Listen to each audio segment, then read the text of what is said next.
Hello everybody, Reggie Time here with another episode of my playing 10 Zoom on Pokerstars, and this episode I'm going to try to focus on not 3-betting, which is an unusual focus these days for poker videos. Lots of people, lots of videos, lots of regulars, their strategy is heavily based around 3-bet, 4-bet, and just pre-flop. I'm going to try and make a video where very rarely going to be 3-betting pre-flop. We're going to be trying to call, see some flops in position, see some flops out of position with hands like King King here, and look for spots where we can maybe do some check raising and things like that. And look for spots to get value post up where people don't always get it. However, when it's gone raise and call, I don't particularly want to play kings out of position against two players. So because of that, I am going to 3-bet this time, but this isn't going to be a common theme of the video. Or at least I hope it isn't. And we get a pretty good flop here. And I'm actually going to go for a check raise now, because I believe people will stab with pocket pairs here. If someone's got maybe a hand like pocket jacks, pocket nines, pocket tens, something like that, when I check, I think there's a good chance I can get someone to stab and then get them to just get confused. I'll look at this guy's stack size here. If I call, can I just... What's the pot going to be if I call? 140. Yep. So I'm just going to check call, and I'm going to just check call again. I think having him put the money in aggressively is more likely than having him put the money in passively. And now he's checked back. I'm just going to shove and presume I'm going to get called by a worse hand a decent amount of the time. And he folds. But we are going to try and take some unorthodox lines. And just do things differently. I believe people are, even bad regulars and maybe some semi-decent, semi-competent fish, they're pretty well drilled in the whole pre-flop 3-bet, C-bet, all that side of thing. They're used to it. They handle that situation all the time. Some handle it better than others, some play it better than others, but I don't want to be putting people in situations that they're used to. I want to try and put people into situations they're less used to handling. They're going to try and use lines that they're less used to seeing, and just see what happens. See how that works out for us. Fail Engineer. I know this character. I know him from my micro grinder days. I'm not going to call with ace jack offsuit under the gun in middle position. So we have two aces here.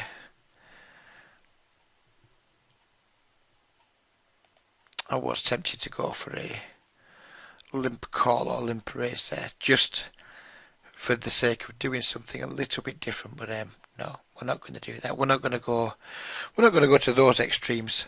But we are going to try and get in some funky spots and put people in some funky spots. But I think limping aces under the gun and then going for a raise, it's very old hat.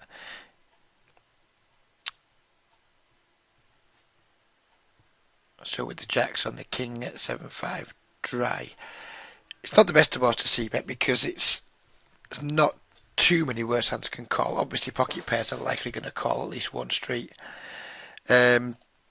But there's not many draws can call. There's not many floats he can really have, unless he's in the habit of floating really, really wide. And I made a mistake there. I didn't realise I was up against two players. So I think that's now a poor c-bet from me, and I'm now just going to have to check and hope that he's just called with something that he's going to be happy to check down that we beat. The 10 isn't a great card because pocket tens was one of those hands. So I'm going to check again, and I probably will call a very small bet, but I won't be looking to call a large bet. Sorry there, the video just glitched, had a slight connection problem, but he checked back with an open. It's quite surprising that he checked back with an open-end straight draw. He made no attempt to bluff there, despite the fact I'd shown a significant amount of weakness. I obviously c-bet this flop with my flush draw, backdoor straight draw. I'm not going to double barrel the turn because I don't think I'm ever getting to fold an ace. Now the question is, can I... If I think if there's a 10 here, he bets. I don't think he checks a 10. So I think I'm actually going to go for an overbet here, just to try and get him to fold one pair.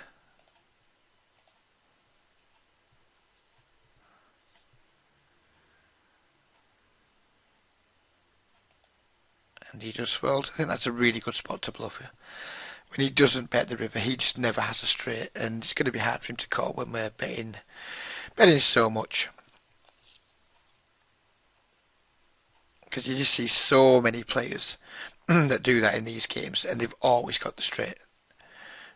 So it's nice to be able to do it when we don't have the straight, because when we know he doesn't have it, or when we can't know he doesn't have it, when we're very confident he doesn't have the straight, I think we can do that pretty confidently, because most regulars or most players, when they see that, when they see overbets, when they call overbets, they'll be so used to seeing the nuts, because I just don't think enough players are doing it as a bluff. That it works. Other people's play works in our favour there. Ace Jack offsuit. We're just going to call with it, and we're going to look for spots to check raise. This wouldn't be the worst spot. It's pretty dry board, and we do have some backdoor equity, 2 overcards. Probably not the worst place to check raise if he makes a smallish sizing. I'd prefer to see him make it a little bit smaller than this.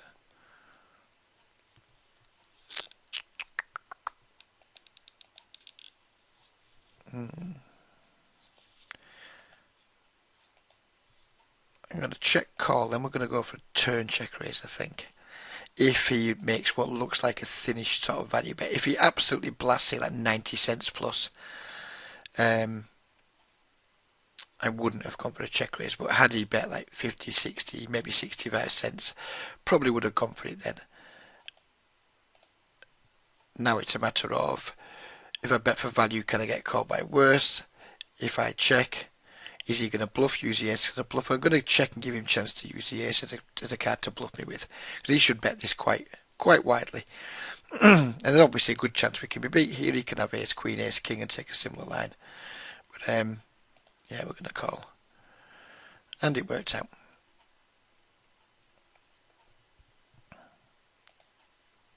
So let's just go back and look at that hand in a moment, so I can talk about why I took the line that I took.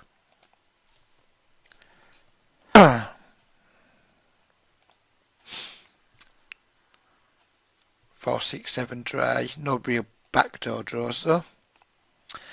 And our 2 overs enough to see bet here. And the Ukraine's likely to be tight. Hidden from search, almost certainly a regular. So we'll go for a c-bet. He absolutely snap calls. I think his range at this point we're doing this is going to be 8s, 9s, 10s, jacks, queens, that type of thing. I'm not going to try and get him to fold it. We tried that a little bit earlier. Not sure we tried it in this video or whilst I was warming up for the video. I'm not quite sure which it was, but yeah, I tried it earlier in this session and it didn't work out too well for me, so I'm not going to run a triple barrel bluff there. And we're going to sit out this hand and we're going to go back and look at the ace jack hand. And we're not going to rewrite history, I'm just going to better explain my thought process.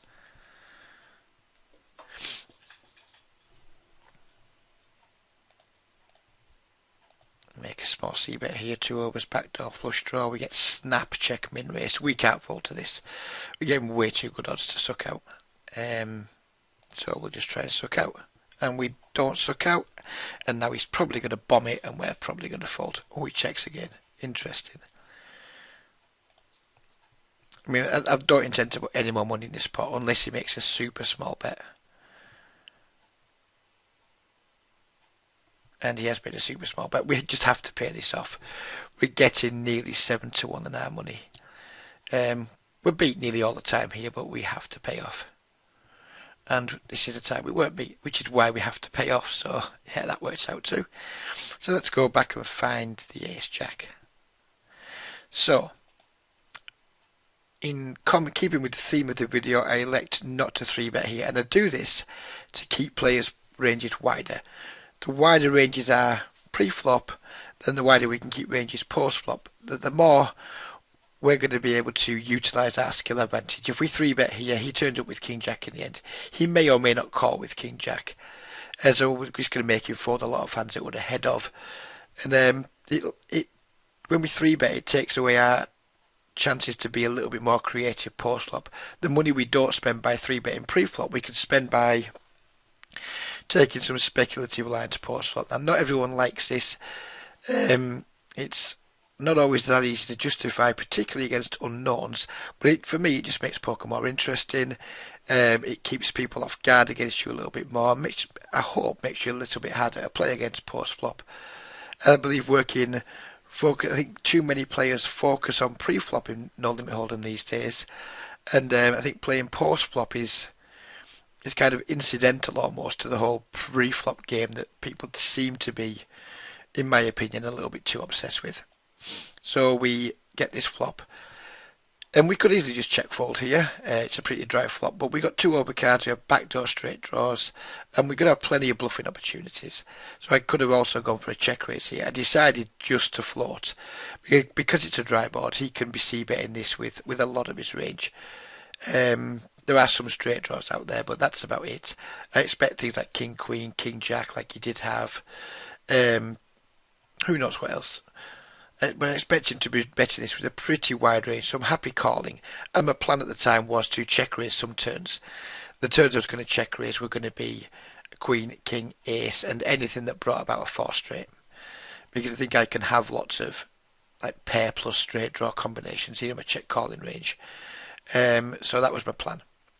I wasn't going to get too creative on like a deuce. If he fired off on a deuce or a 3 or something like that, and he fired off a large bet, I would have been done with the hand. If he fired off a small bet, I made you to go for a check raise, because when people use small term bet sizings, usually it's they're using the weaker parts of the range to do it, either thin value hands or just some bluffs that they're still trying to get through. So that's why I would have gone after a small bet sizing and not gone after a big bet sizing on the turn. And I think that plays out properly on the river, because I didn't go for a check. I didn't, go back. We should have paused that there. So let's go back to it. I wouldn't have check raised that turn, I don't think, unless he'd have bet like 60 cents or something. And then we get the river. The decision was, do we value bet the river ourselves? Can we get called by 9x, pocket 8s, those types of things that c-bet the flop and check the turn? Or do we allow him to bluff again because it's such a good bluffing card? And then because I thought he was pretty weak, I went for a check call line. Of course, he can have ace king and ace queen, but he can have a lot more worse hands like he did. And when he makes such a small bet size on the river, pressing the wrong buttons. Sorry about this. When he makes such a small bet size on the river as he did, we have a super easy check call. He just bets half pot. I could even consider a race in there, but I think it's too thin. So yeah, that's why I played the hand the way I did, and it worked out this time. It's not always going to work out. Sometimes they're going to end up paying off. But yeah, these are situations. Just try and put yourself in situations post-flop that you're not used to, and that you know your opponents aren't used to. Getting better in those situations and learning to play better in those situations, you're going to start finding value where you've never found it before. If I had Jack Queen suited here, this would be a really easy call, but even though we're 150 blinds deep, well, we're not actually 150 blinds deep, 120 blinds deep nearly, I think it's just going to be a fold. Ace 8 suited. Let's see a flop. No reason to do anything but check call here.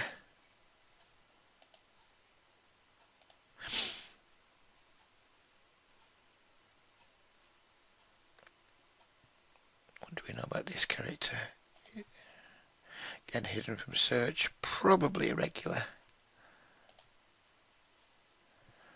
We keep flopping second pair, well. I'm going to call one more time here. And probably fold the river, because I think people's triple barrel bluffing ranges here, they don't exist too often. Maybe they do on Pokerstars, but no, I think I think check calling the river there would have been ambitious. People double barrel a lot. They just, in my opinion, people do not triple barrel very often. The question here is, do I value bet my 9? Can I get caught by worse? And I think I need to value bet here. We can get called by pretty much every pocket pair now. Managed to keep the pot small enough where he can call with all his pocket pairs, all his bluff catchers. So yeah, going back to the ace-8 hand, the call pre-flop is marginal, but it's part of the theme of the video. Sometimes I would 3-bet there, to be honest. But because we're trying to not 3-bet in this video, I didn't 3-bet. Sometimes I would consider 3-betting the 9-7 suited, but we didn't. Because it's more to do with the theme of the video than because I think calling either of those hands are correct. But I want to try and get into more post-flop discussion, because I believe that's where my biggest edge lies in modern no-limit hold'em. I think people are pretty, as I said earlier, people are pretty well practiced in the whole pre-flop game. They're not so good, or they're not as good. One of the biggest weaknesses is playing post-flop, where stack to pot ratios are still pretty big. And people make way more mistakes in those. They pot control, they don't know what to do. Because they're getting put in spots on turns where there's still lots of money to play for. I'm not c-betting this board. I think it's a really poor board for us to c-bet, and we're just going to check fold. People just don't know how to play post-flop as well as do pre-flop. So if we work on our post-flop game, we're hoping we can dig out more of an edge than we can by just trying to outplay people pre-flop. I am going to c-bet my pair, gut shot, backdoor flush draw. It's not a particularly good turn card, so we're not going to be calling a bet, we're not going to be making a bet, we're just going to fold here. I'm sure he could be bluffing us some of the time, but I'm prepared to be bluffed in that spot, not have a big problem with it.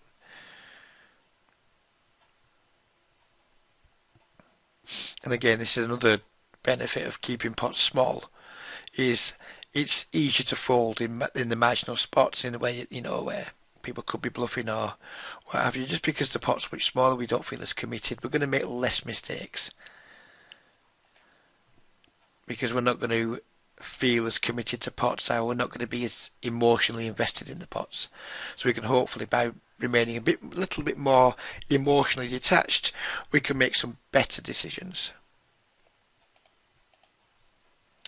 C-bet this board here. Probably going to double barrel any 10, any club, and that's about it. If we get called and we don't hit a 10 or a club, we're probably just going to fold. Or check fold, should I say.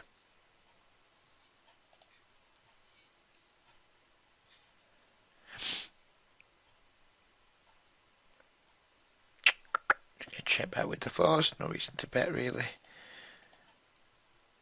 A little bit, I guess we could bet for just a little bit of protection, but I'm not a big fan of making bets that are just their only purpose is to protect my hand. Can call once here. I'm not going to call a river, but we can call once. We've got a good shot. We've probably got 6 outs, so we can definitely call once.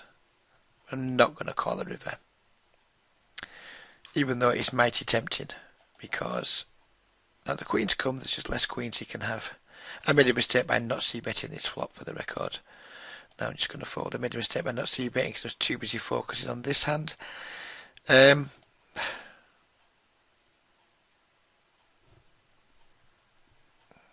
I'm just going to fold. I think it's too likely he can just have other pocket pairs that he's just betting because he doesn't know what to do with them.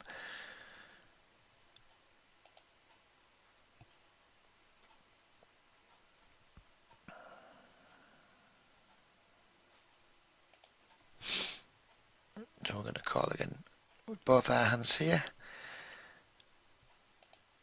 Again, we could have 3-bet both of these. I'm not a big fan of 3-betting King Jack offsuit versus middle position, but it's an option against the right players, and we absolutely could have 3-bet the King 10 suited. I'm going to call here, and I'm going to look to make some plays on some diamonds and some cards that can bring about some straights, like that one. And that one exactly, we're going to call here with our second pair. And this is exactly the situation I'm hoping to get into, where people make these really quite small turn bets. So we're going to just try and get after this. We're not going to get after this one because it's just a bomb on a pretty scary turn card. I don't think I expect him to be bluffing here too often. But this hand, we're going to actually now just empty the clip. The 6 isn't a great card for us on the river.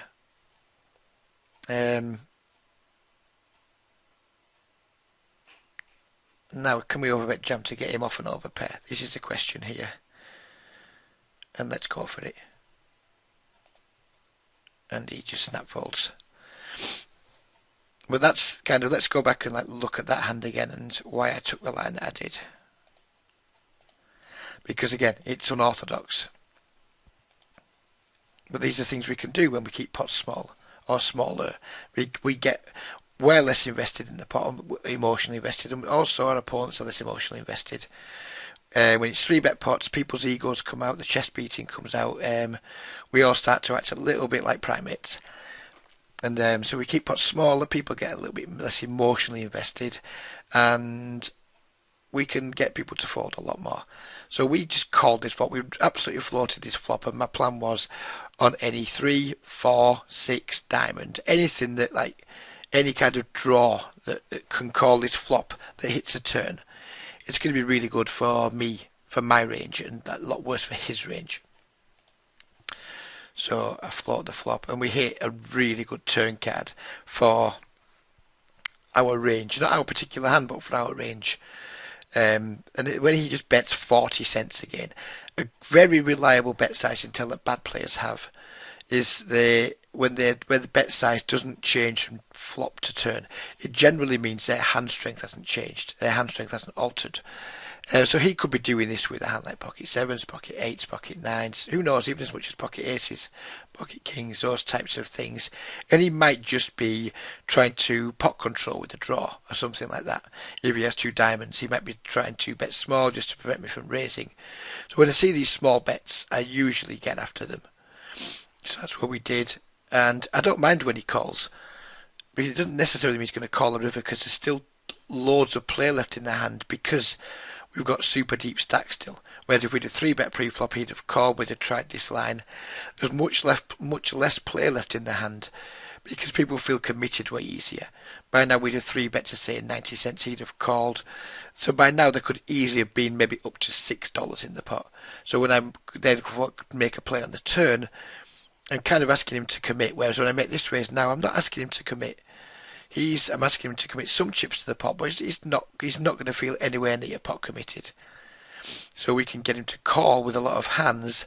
They're just going to fold the river. Now the 6 isn't the best of cards because when we jam this river or when we overbet this river, we're repping pretty thin. Will we play a 5 this way? Possibly. Would we play a lone 6 this way? It's unlikely. So we don't rep very much. But the problem is, for this guy, is we're asking him to make a really, really, really large call.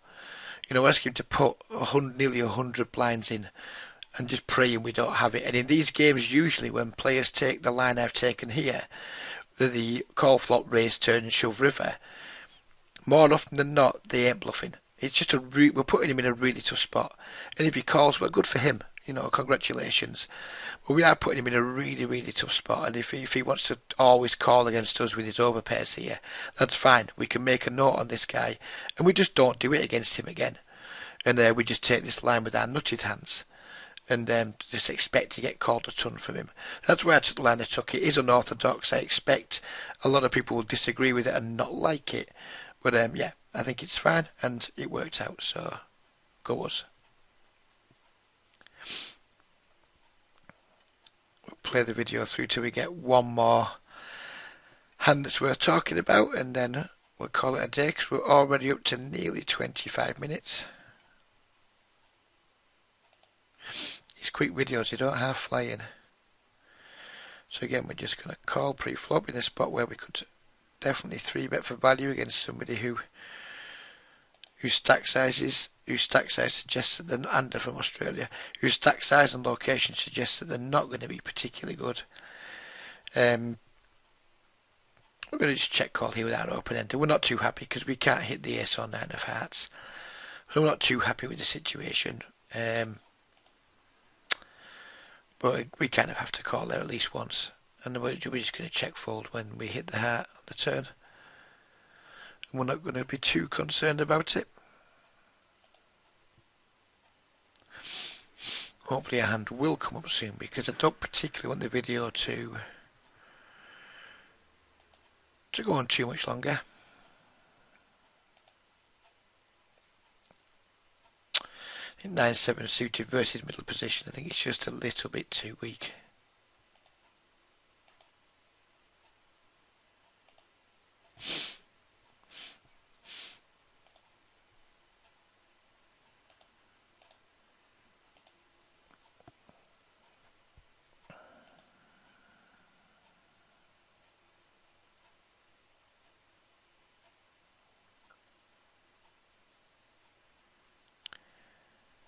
Ace-4 suited versus somebody with a picture of themselves from the UK who's min-racing the button. No reason to do anything but just call. I feel like I'm waiting for Christmas here. We're going to call with our backdoor draws.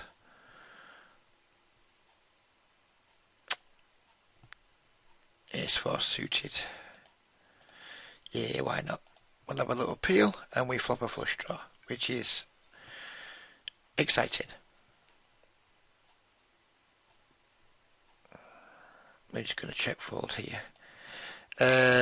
So this gentleman has checked. Count Willis. Super easy bet. If he check raises, it will make life interesting.